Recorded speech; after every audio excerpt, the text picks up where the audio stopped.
Welcome to the Birth Journeys podcast. I'm your host, Kelly Hof, BSN RN. I am a wife, a mother of two, and a nurse specializing in the care of women and newborns. In this podcast, we will share powerful journeys of birth givers with the goals of lifting the veil on the birth experience, healing through sharing, and beginning an open conversation to strengthen trust and promote transparency between birthing people and healthcare providers. Hello! Today I have with me Tiare Smith. Tiare is the mother of 3 adorable boys, and she is also a realtor in Indiana and an amateur bodybuilder. Tiare experienced HELLP syndrome during one of her pregnancies, which is a rare medical condition of pregnancy. The acronym HELLP stands for hemolysis, elevated liver enzymes, and low platelet count. Tiare will be sharing her symptoms and her experience, as well as her wisdom and insight from all of her deliveries. Tiare, welcome, and thank you for joining me. Thank you so much for having me. I really hope that my story can help others, even with the rarity of what it is, and just paying attention to those initial symptoms. Yeah, it's so important to know the things that you need to look out for during pregnancy and the things to contact your provider for. So I'm really excited that you're sharing. Yes. I'll tell you about really how this happened. You know, as you mentioned, I have 3 boys. This happened with my first pregnancy. So yay me. That was quite a ride. But I am in a way grateful, and I think your listeners will understand when I go into the depths of the recovery and kind of the aftermath of after the birth. I got pregnant with my first child, and I will mention, I don't think this had anything to do with the HELLP syndrome, but I had suffered a miscarriage at 11 weeks of a twin pregnancy, and then I got pregnant 2 cycles later with my son, who I successfully delivered, but that I had HELLP syndrome. So we had really been through it for sure. The pregnancy was normal as far as I knew. It was my first that I really carried. So, you know, cravings here and there. I tried to stay active as much as I could. And I worked. I had a desk job that was a little bit stressful, but not crazy. I was in sales. And really, at about 27 weeks, my husband and I decided to take a baby moon, quote unquote, to Mexico to an all-inclusive resort. It was beautiful, and I ate, and he got to drink the free booze, and so it worked out really nicely. And as we were boarding the plane home, this is just so fortuitous, the timing that we got home, or this could have been a very different story, I really started experiencing a pain right under my rib cage. And I just had attributed this to the fact that I ate a lot on our last night for the last dinner. And when we were in Mexico, my feet were definitely really swollen to the point that we did not take the hike to Chichen Itza because I just was afraid. I didn't want to hold the tour back in case my feet got really swollen and I was uncomfortable. You know, but I had just attributed this to being pregnant and entering the 3rd trimester. There were really no warning signs. But after we got home, that pain in my right side just got worse and worse. And it was a pain, but it really wasn't painful. It was just more of a fullness. Like I can perfectly remember, even though it was almost 9 years ago, it just felt like my full sternum and abdomen right under the ribs was full of balloons. And I had called my mother and said, this just does not feel good. No amount of antacids helped it. She said, it's indigestion. You're fine. I had it with you. So, and I even distinctly remember going shopping with a girlfriend for some last minute things for a wedding shower we were throwing for one of our girlfriends. And, you know, really kind of huffing and puffing and being a little slow walking. But I had just thought I was getting bigger and I was just kind of waddling. So this went on for about 3 days until I finally woke up in the middle of the night and I just knew something was wrong. And I knew it was not with the baby, but I knew it was me. And I said to my husband, it was about 3 a.m, and I said, we need to go to the emergency room right now. And so we did. And we went to a hospital that was really close to our home. It was not the hospital where my doctor actually delivered, but just for the sake of going to the ER, that's where we went. And they shuffled me back and forth from labor and delivery to ER care because they could not figure out what was wrong. My blood pressure was only 124 over 95. So that really wouldn't even show on the radar of preeclampsia. I didn't have a fever. There was nothing else that was bothering me except said pain. So I believe they gave me some kind of a really, really strong antacid, something that felt like it had some sort of magnesium or calcium in it, because eventually the pain dissipated. I think that I remember they gave me an ultrasound on my abdomen and the baby was fine. The heart rate of the baby was fine. I think perhaps through the ultrasound, they determined that the size of my liver was a little bit larger, but I can't remember exactly. It's so long ago. But all I know is that finally after, I think it was about 11 a.m., so I had been at the hospital for 8 hours. They came into the room and told my husband, kind of pulled him aside, and the doctor said, "She has HELLP syndrome. I really need you to not Google it. Please do not let her Google it. You just need to trust us and let us get you to where she's going to deliver." And at this point, my pain had subsided. And so I was really confused. And they said, "We're going to get the Flight for Life team in here." And I was just kind of baffled because I was like, this is ridiculous. He can just take me. I'm fine. And so before I knew it, there were these guys that showed up in like flight suits.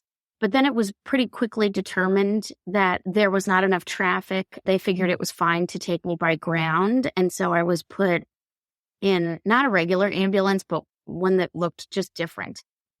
And so they got us there really quickly. They put oxygen on me, even though I didn't really felt like I needed it. And it was really weird. So I was getting pretty frightened because I just didn't understand.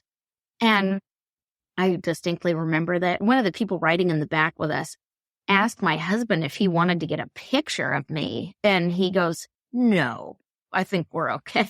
So I do remember that. So, we could comment on bedside manner of people in emergencies. It was very weird. I remember that. So when I got there, my doctor was there in like jeans and street clothes. And they admitted me. And it's kind of funny. I feel like the last time we talked about this, I didn't get emotional. And I don't because it's been so long. But reliving it sometimes is difficult. I think the thing that really stood out to me. So first he explained to me, he said, "Look," he said, "your condition is really serious." And he said, "It's one of the worst cases I've seen."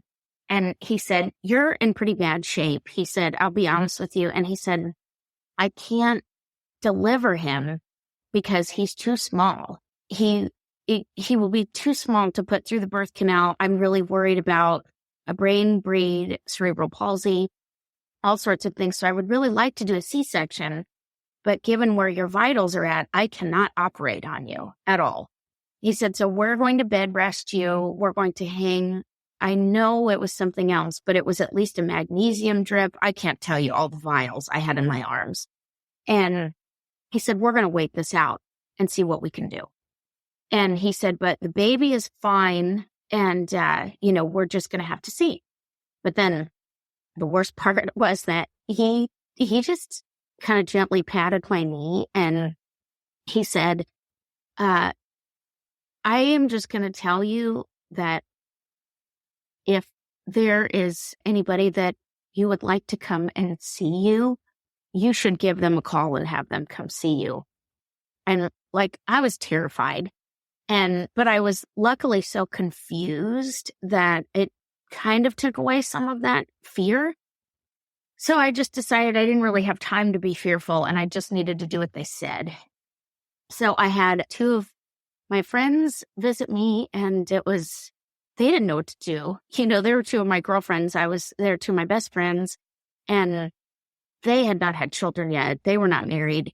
So this was kind of another world. And so they kept me in the hospital. And after 2 days, and it seemed like it went by in a second, but that magnesium drip really kind of made me really loopy. So I think that's how the time just kind of passed.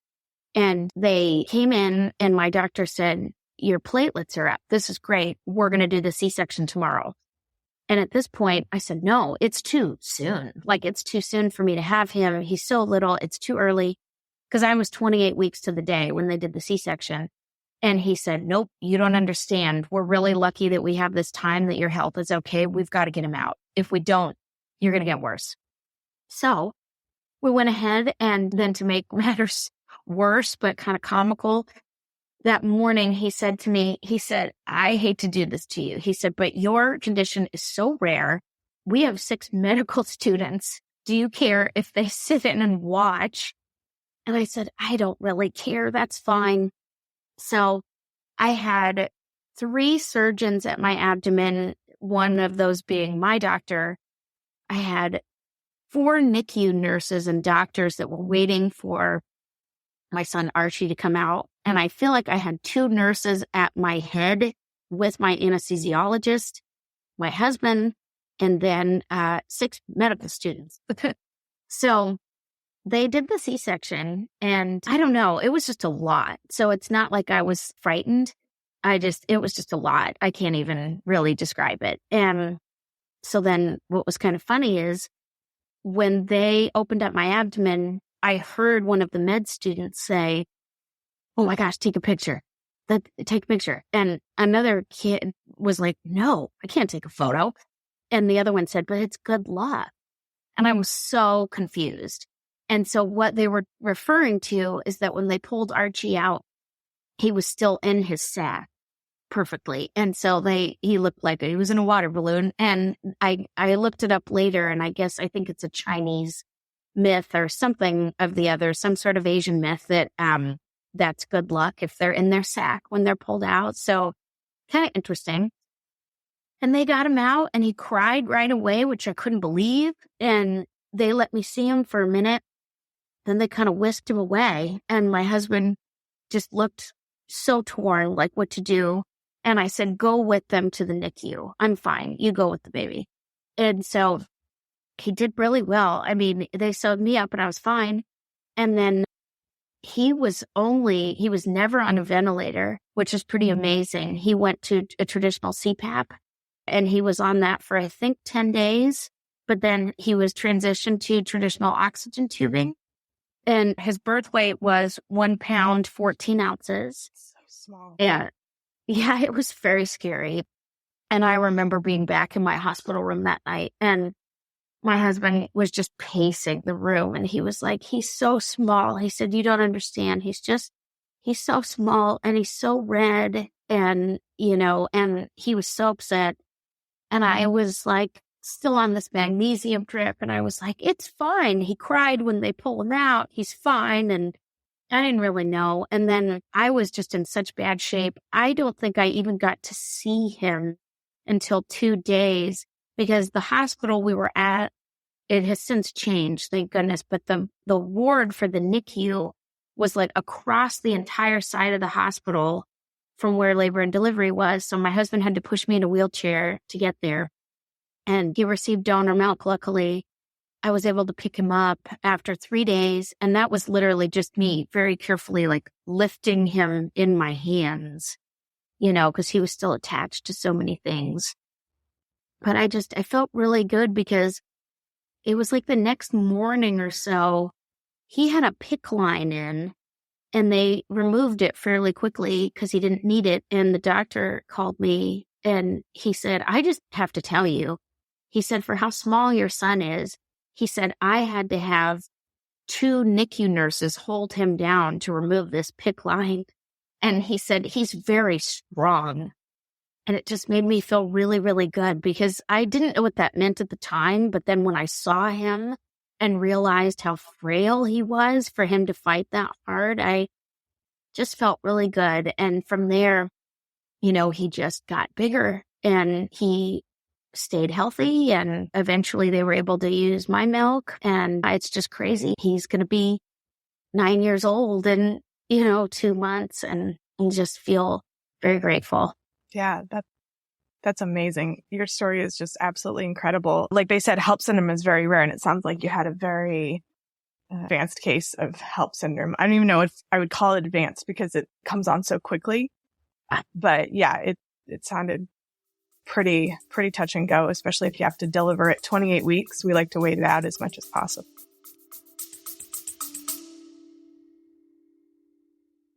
Are you pregnant and planning a hospital birth? You don't need a birth plan. You need a birth vision. In my opinion, birth plans set you up for failure. Yep, I said it. Hear me out before you turn off this podcast. You may think that by downloading a generic birth plan, it means you're in control. The truth is, it's not that simple. No one can control exactly how their birth will go. There are way too many variables. What every pregnant person wants is to walk into the hospital pregnant and to walk out with a healthy newborn in their arms. The journey in between is the murky part. It's hard to know what issues might come up that need to be addressed. If you focus your energy on a birth vision rather than giving your power to a birth plan, you can empower yourself to make the best choices for you and your baby. That's why you need to get into my Empowered Hospital Birth program. As a labor nurse and mindset coach, I can help guide you through the process of maintaining the calm autonomy that will help you achieve the birth vision you desire. In my Empowered Hospital Birth program, I will help you identify the source of anxiety you have surrounding hospital birth, fill in knowledge gaps to make sure that you are fully informed and confident, learn key phrases so you can better communicate with your medical team, emotionally process your fears so that they don't hold power over you. Go to kellyhof.com/empowered to book a free 30-minute private birth vision call, where we will identify your top fears and must-haves and gain clarity on exactly how you want to feel in the birth space. That's kellyhof.com/empowered. I'm honored to be a part of your birth journey. My platelets were below 30,000. Below If I didn't 30,000? Wow. Yeah. Yeah. See, so you being a nurse, I had no idea, but anybody I tell that to in the medical field is like horrified. Yeah. They're like, are you serious? So it was So really below, bad. The cutoff is 80,000. So at least Ugh. where I worked, the lowest that anyone will do spinal anesthesia or an epidural or even surgery. Sometimes if it's emergency surgery, they'll go ahead and do it. But the cutoff is 80,000. And so that they couldn't do surgery means that you had very, very low platelets at the time. So 30,000, I've never even met anybody that had platelets of 30,000. Yeah, it was a lot. I just can't even, I between this birth and then, not to get off topic, but my third child was a very well-positioned, long-standing IUD. Yeah, I am the queen of rare cases. Yeah. So Wow. it's insane. That's I know. crazy. Yeah. So we're doing this series with some friends of yours. Yes. So the first friend, Megan, who's the first interview, because I'm doing it in order of birth, right? So Sure. did you know Megan at the time? No. Yeah. So I know Allie, who is the third person, knew of you and Megan. And Allie was having similar symptoms at the same time. And the reason that she went to the hospital is because what had happened to you. Yeah, it's amazing. Her daughter that she had help with is only 3 days younger than my Archie. Yeah. And she was much further along. I mean, she was like 38 weeks, but she was sitting there in bed and nauseous and upset. And she was also upset for me. Right. But she said that her oldest, Reese, tried to bring her a sandwich and she said no. And then she had a pain in her right side. And so she was compelled to go. So thank goodness. Yeah, it's so important because those are just things that we kind of brush off. So going back, it sounds like you picked up on it pretty quickly, but is there anything that you would want to know going back? If you had a fairy godmother, if you could go back and talk to yourself during that time, is there anything that you would tell yourself? Well, I know I didn't mention this. There was one day at 24 weeks, basically to the day, when I had that same exact pain, and it only lasted a day and then it went away. it was when we were shopping for recliners or rockers for the nursery. And I remember it very distinctly because it's funny. I had heard the term malaise, and I always thought it was such a funny word, and I never understood it. But then the way I felt, I was like, I think this is malaise because it just, something is, ugh. And it went away. So I shrugged it off. So then that, in conjunction with my mother telling me that she had all sorts of indigestion, I kind of just had attributed to, I must have had indigestion that day. Yeah. And now it's just, becoming a thing because I'm bigger and I'm going into my third trimester and everybody has enhanced symptoms. So it is hard. I don't know what I would want to know or do differently. And it's hard, I think, with the state of healthcare. I don't believe that people are necessarily getting all the answers they want or all the time they want with their physicians.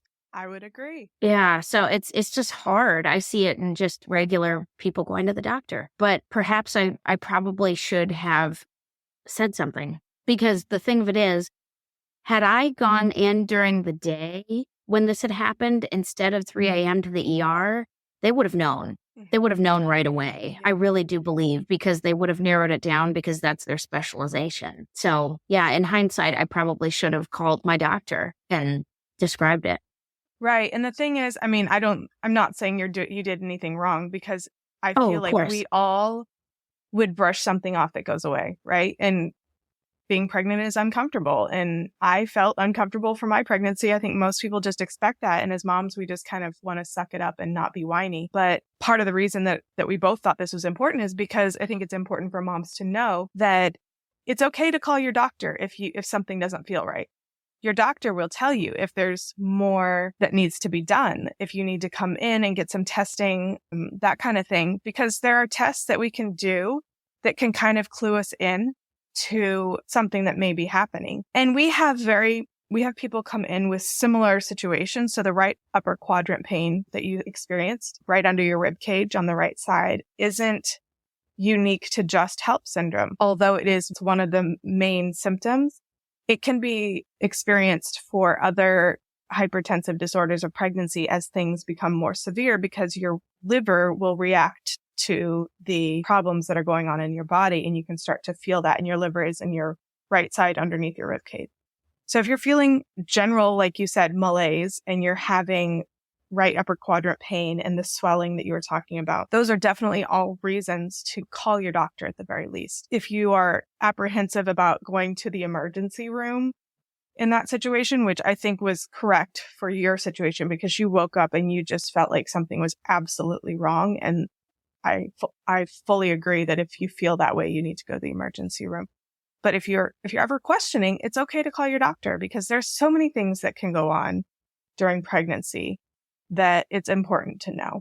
And in the episode that I do, that has actually come out, I talk about some of the urgent warning signs for mothers that a lot of us just brush aside. So I'm trying to get that out there too, just the reasons to call your doctor urgently. So anyway, that was kind of a soapbox, but it's so important. No, it's really good. And it's funny because information is such a blessing, but it can also be a curse. So, I mean, my hope is that people listen to these stories, and take them with a grain of salt, obviously, and resonate with them, but ultimately know to go and seek guidance and counsel from their physicians. Because, like I said, I went to my mother, who I thought was the best person because that's direct lineage. And usually you have similar symptoms and similar pregnancies, perhaps, or at least one would think. And that was quite not the case. Yeah. So, yeah. Well, what you had was a very rare disorder. So, yeah. Yes. It would have been unusual for her to know about that. Yes, that's for sure. That is another reason to continue to get regular prenatal care. I mean, I see people that don't have any prenatal care.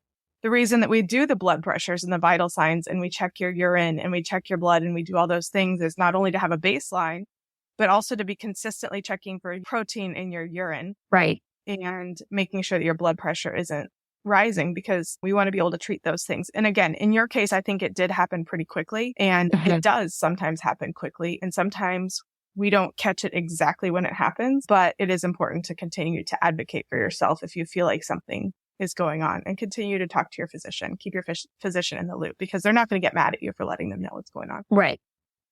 So how long was Archie in the NICU? 65 days, which is actually pretty short. Yeah. Considering when I checked in, they were like, we're just telling you he will be here until his due date. Right. Yeah, that's what I was going to say, because that is pretty normal for them to stay until their Yeah. And they said that's the minimum. Mm-hmm. So he got out like 3 weeks early, which was great. So when he was discharged, he was 5.5 pounds. And he had oxygen for the first couple days, but he was so annoyed by it that I brought him in to the pediatrician, and he said he was fine to remove it. Everything looked, correct, that he couldn't go without. It was just quite a whirlwind because, I had not planned on not working. And so that went to a halt because they had said, I was immediately referred to a wonderful pediatrician, and he had said, if you can, stay home with him. He said, don't send him to a daycare. He said, don't have a nanny. He said, for his first year, you're going to have to really watch him because his whole respiratory system should have had another trimester to develop. And it was wonderful, but it was really difficult, because he was so little. And it was just, I was, just worried. But because we hit our out-of-pocket max within like a second, I made sure. So for anybody listening, I know insurance is expensive, but that out-of-pocket max of $10,000 or $20,000 or $30,000 is nothing. Because if we didn't have that, which hospitals will let you pay in installments, Archie's, this is not including anything associated with my medical care, Archie's NICU stay for 65 days was $3.7 million. Yeah, it's expensive. So, yeah, we didn't have to pay that. We only had to pay, I believe it was $10,000. So we could do it. And so anyways, I went to 4 different specialists to determine if I could have kids again. I really took it seriously. And only one of them said no. And he was actually, I loved him. He was he was the best primary care physician I'd ever had. So that was concerning that he said no, but he more so posed it in a place of there wasn't any medical reason that I couldn't, because it was such a fluke thing and I didn't fit the profile of even people that were more susceptible to HELLP syndrome. But he just was like, why risk it? You pulled off a miracle, like you're alive and your son's okay. And, so I ignored it because the 3 other specialists said it would be fine. And then the only course of action with the other 2 was I took a baby aspirin every day. And then I took a very high dose of folic acid, because the one thing that pulled up in all the extensive panels that were run and trying to determine what went wrong potentially, I have a mutated gene that's the MTHFR. Yeah, MTHFR. Mm-hmm. Yeah. And so there was an issue with methylation. So I took a really high folic acid and then a baby aspirin, and the other boys were fine. I did scheduled C-sections with those simply because on the second child, I stayed really healthy, stayed very fit, but my doctor warned that since I had not experienced a 3rd trimester, he did not want my previous uterine incision from the first C-section to burst when pushing. Mm-hmm. So I was like, yeah, I'm going to take your advice on that. And then he even gave me an opportunity on the 3rd to try to have a birth, but I just couldn't do it. Even as strange as this sounds, birth kind of terrifies me. So I was like, I'm just going to go with what I know, and I'm just going to have them operate. Yeah. So nothing wrong with that. There's a lot of advantages to a scheduled C-section if you've had C-sections before, just for planning purposes and yes, knowing what to expect and that kind of thing. It's fine to attempt to have a vaginal delivery after a C-section if your doctor says it's okay. But if you would prefer to have a C-section, it is totally legit. I really wrestled with it because I was like, oh, am I missing out? Am I, but the other decision that actually came pretty soundly with that is with the surprise of the 3rd child, he removed my IUD and I kept the pregnancy and it was fine. But in the same time that we received that surprise baby, my oldest, who I had help with, actually received an autism diagnosis. And he is fine. He's very high functioning. We've done a lot of therapy, so he's great.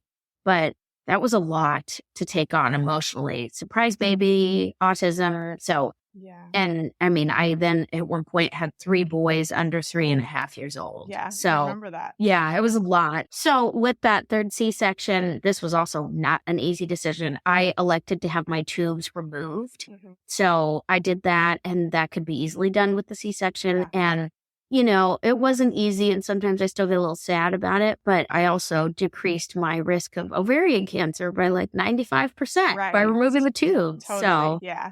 yeah, All good choices that worked out for you. yeah, I mean, mama's got to do what mama's got to do. And yeah, if you got 3 kids under 3 and you need a scheduled C-section and you need to make sure that you're not going to have any more kids after that, I totally think that's a great plan. yes, very much so. Do you want to share your other 2 birth stories? I could do that briefly. Let's see. With Griffin, my second, and he and Archie are only 20 months apart. That was pretty good. I mean, it was a scheduled C-section.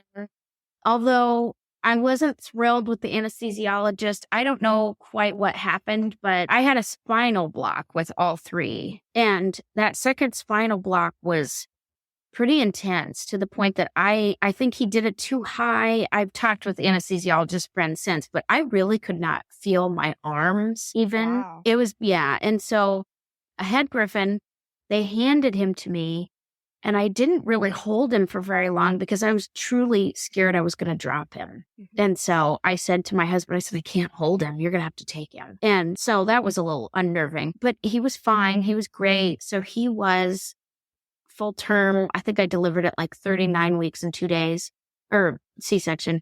He was 6 pounds, 13 ounces. And then let's see, Oren was pretty close to that. I mean, I think it was like 39 weeks and 4 days. That was kind of funny because my doctor who had done the C-sections on the other 2 was late. And I remember we were sitting there and getting ready, and my husband was eating like a large breakfast burrito next to me, and I was pissed because, yeah, as sleep people know, if you're having a C-section, you have to stop like fluids, everything like midnight the night before, and I was starving. Yeah. So, and considering the back-to-back births, it was funny. I have a video of my husband filming me, and I said, how do you feel? And he goes, oh, it's just another day at the office at this point, because Yeah. we just kept having babies. And oh, I had a contraction, and I'd never had a contraction before. So I didn't know what it was. I didn't know what it was. And I couldn't talk. I Yeah. mean, it just took my breath away. It wasn't painful per se, but I just I couldn't talk. And it was like, I think it was 2 minutes. Oh my Because gosh. all of a sudden, yeah, David was tapping my arm, and he was like, what? And he was starting to get frightened, and I just kind of slapped him back, and I was like, don't stop talking. And, because I couldn't talk. And then it went away, and a nurse ran in, and she's like, wow, you've got a really healthy child in there. That was like the longest contraction I've ever seen. And his heart rate didn't even budge. So I kind of knew I'd made the right decision, because I was like, he needs to get in here now and do this C-section, because I was really afraid that I would go into labor. Yeah. I was like, clearly I'm not made to handle this. It's so funny because when people tell moms how to cope with contractions, they tell them to breathe. Yeah. But that is so hard to do. It's like a whole body contraction. Like, where do you breathe if your lungs are being smashed? Your entire body is contracting in on itself, is what, at least for me, that's what it felt like. Yeah. And I mean, I had with the other boys a couple of like Braxton Hicks, just like a Mhm. tightening of the abdomen, but nothing like this. Yeah. I think something important with the third boy that I would touch on, because I think this kind of bodes to, like you said, call your physician if something's wrong, but also ask your nurses for what you need. I had read up on, because I wasn't having like a traditional vaginal birth, I really I knew it was like a long shot, but I really kind of wanted to put my baby like on my chest, if possible. And I knew that was a tall order considering everything going on, a whole sliced open abdomen. But I had asked one nurse that checked me in, and she said no. But then I asked another nurse that was prepping me, and I said, I know that she said no, but I really would like to ask if it's possible. It's something that I would really like, like a little bit of skin to skin. I would really like that. And she was like, absolutely. So it just doesn't hurt to ask. Right. And I was really glad I did. Yeah. And I don't remember who I was talking to about how some facilities just aren't set up for it. But yeah, it all depends. Like in one of the hospitals that I work at, sometimes there is someone that can kind of help you with that. And at the other hospital that I work at, just the layout of the OR isn't conducive. And it's just so interesting how, as in one of the hospitals that I'm working at, we're planning a new hospital, and it's frustrating because we're not the ones that really get the say in how things are laid out. So it's, healthcare could do better. I would really love to have ORs in the labor and delivery unit conducive to being able to have that bonding after a C-section.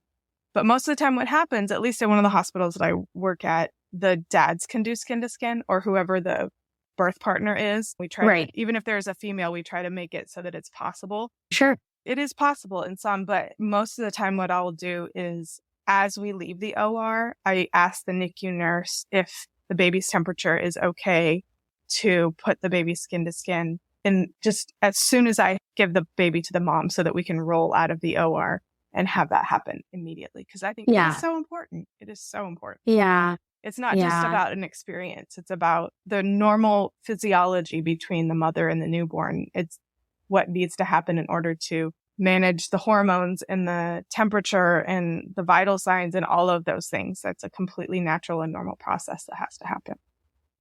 Yeah. I'm trying to remember if it was exactly, I think they might have cleaned him up a bit, but I can't remember. But all I know is that I have a picture of it. It's really sweet. And then one of my memories that I love is the fact that when they took him from me to weigh him and do all the things, he just screamed he did not want to leave me. I know. So it was really special. Yeah. And to this day, he's my baby. So it's really sweet. And then my anesthesiologist was so good on the third because I told him what had happened with the second. And I said, I know that it's not an exact science. I said, but I would like to not be so numb on this one. And he was like, oh, absolutely. So it worked and it was great. And I really got to snuggle him a lot after the fact. I got to try to nurse him right away. It's so funny. It was just such a different experience from the first child being on I rented a hospital grade pump and used it for 10 months. Yeah. And because I could not breastfeed him, I had to mix formula with my breast milk to bulk him up. Mm-hmm. And then to the third one, I was determined because like I said, I had 3 boys under 3.5. And I was like, if I can't breastfeed him, I don't even know if I will have the time to pump with watching these other boys. So I was able to exclusively breastfeed him. It was wonderful. He would not take a bottle, which made it a little challenging but we weren't going anywhere. We weren't doing any date nights. It's fine. So it was fine. I had to shove that kid off of me at 14 months of feeding because he was eating 3 meals a day. So it was wonderful. And I just feel like I'm just really, really blessed, between the health of all the boys and, just everything that happened. I am a faith person. And so I believe that with everything that went wrong with that first birth, somebody was watching over me. But I'm also very, very thankful to the medical team because without them and everything that happened, it just would have been a different outcome. I know it. Well, it sounds like you had some additional challenges after delivery as well, just because you did end up having 3 boys under 3. You said you ended up quitting your job. Did you just quit or what kind of trajectory did? I quit because I did not want to coordinate my short-term disability. I was not physically well, for at least 2 weeks. I remember with Archie, I was immediately ready to go get like donuts for the staff, and I wanted to get to the NICU. I mean, I went to the NICU every day, and I was there from 9 a.m. to about 4 p.m. Mm-hmm. And then I would go home, start some dinner, and then my husband and I would go back to the NICU because he would meet us there. He would meet me there from work, Mm-hmm. so he could spend time with Archie, Mm-hmm. and then we could go home and eat. And then I got up in the middle of the night to call. So it was like, it was still, even though I didn't have my baby at home, I was still pumping consistently. I was at the NICU. I was, sitting by his bedside because in those first couple weeks, he had to be completely covered in dark to simulate the womb. Yeah. Like he was in an isolette, but he had blankets over him. Mm-hmm. So I just sat there, I mean, there is no possible way I could have focused on a job. So, I mean, I've heard of some people coordinating their short-term disability with, when the child is released, but that would mean that I would have had to have gone back to work while he was in the NICU, and I was in outside sales, so I was on the road all day. Oh, gosh, yeah. So it just was not going to happen. And so we were really fortunate that financially we could do that. And then I just chose to stay home, after with the thing my pediatrician had warned me about with regards to his respiratory symptoms and being more susceptible.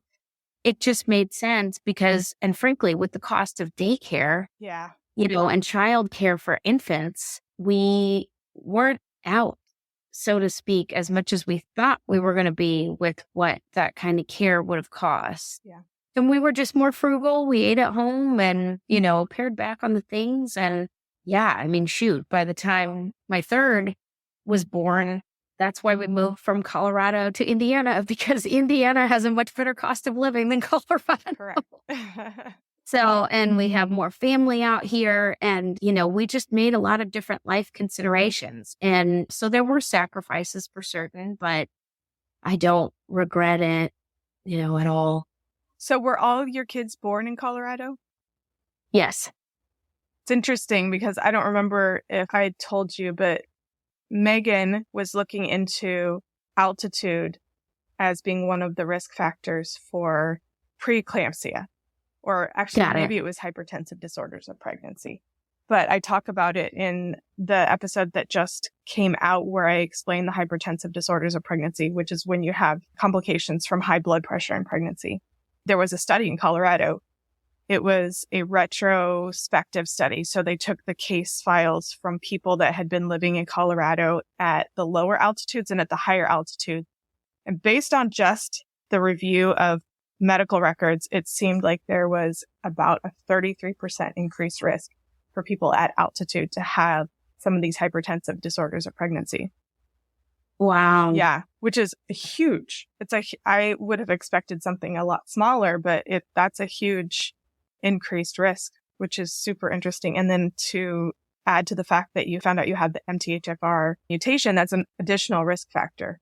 So, and I'm glad that they found out, because then you can mitigate those risk factors with the baby aspirin and the folic acid. You were not advanced maternal age though, 9 years ago, correct? No, not at all. My first, I was 29. Mm-hmm.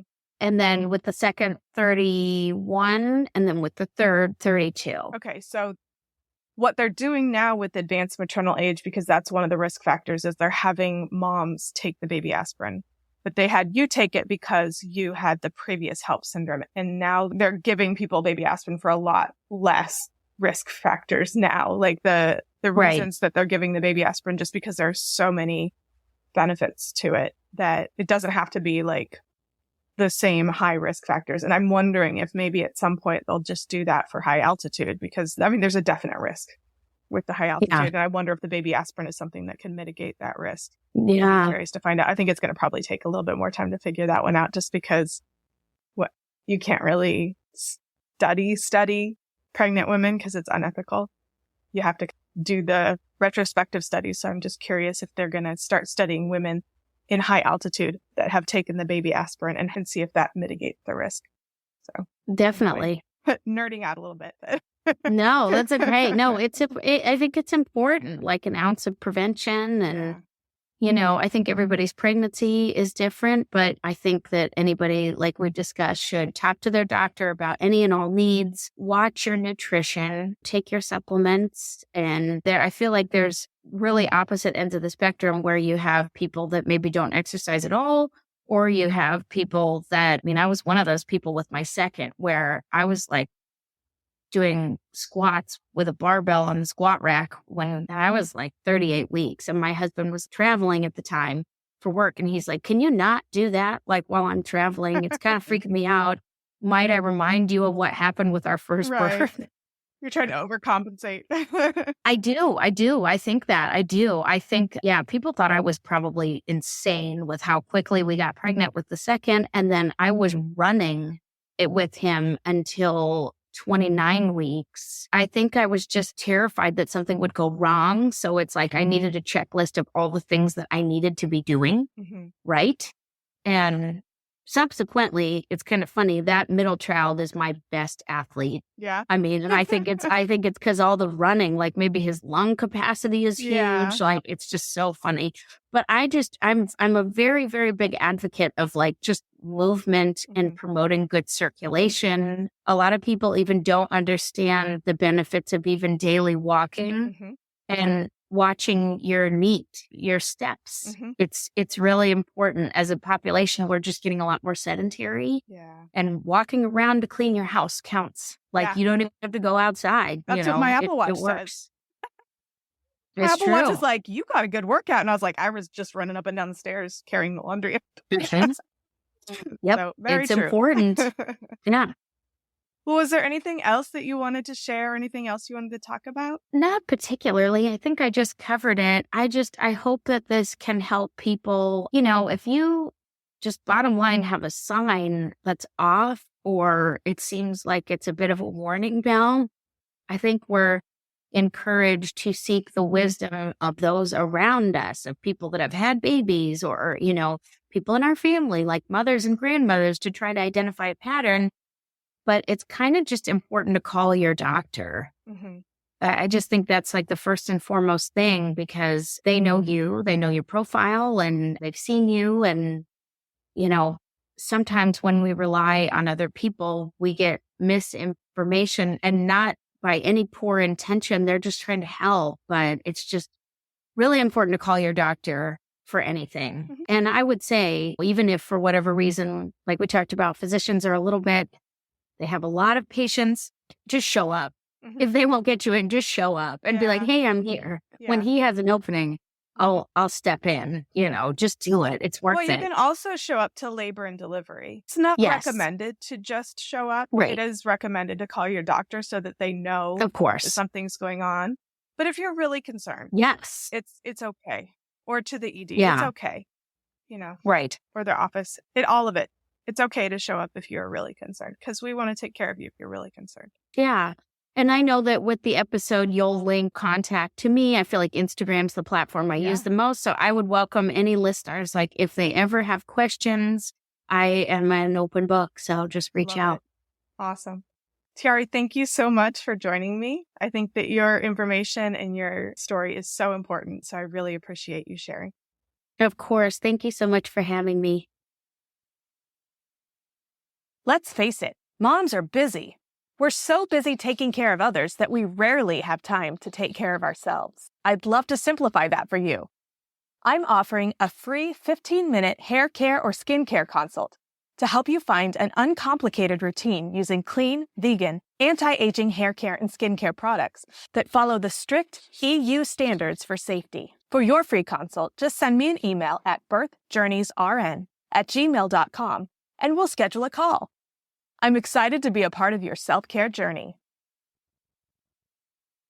Thank you so much for tuning into my podcast. If you enjoyed what you heard, make sure you hit that subscribe button so you don't miss out on future episodes. Don't forget to share the podcast with a friend who can benefit from the valuable insights that we share here. And if you could take a moment to leave a 5-star rating and review, it would mean the world to me. If you're ready to work one-on-one with me to embark on a transformational journey towards a confident and empowered hospital birth experience, go to kellyhof.com/empowered and enroll in my Empowered Hospital Birth Coaching Program. Together, we'll create a roadmap to a birth experience that you'll cherish forever. That's KELLYHOF.com/empowered. Let's make your birth experience extraordinary.